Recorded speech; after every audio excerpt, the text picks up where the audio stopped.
এত সুন্দর বন রে বাবা, ভিতরে এই এলাকা তো আবার লাল মাটি, প্রচুর আড়াইলা, যেটা পড়ে ওটা পিছলা করে, টাকা স্লিপ হয়। আর বৃষ্টিতে রাস্তা দেখতেছিল একটু ভেজা, বলতেছিলাম আছি এখন মধুপুর জাতীয় উদ্যানে, টাঙ্গাইলের। চারিদিকে দেখেন একেবারে সবুজ শ্যামল ভরা,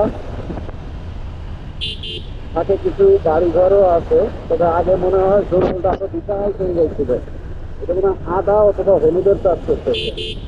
আর এই এলাকা, টাঙ্গাইলের এই মধুপুর এলাকা বিখ্যাত কেন জানেন তো? আনারসের জন্য।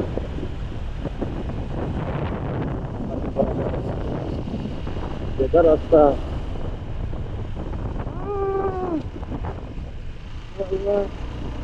এই লাইন ধরে গেলে বিপদ হয়ে যেত।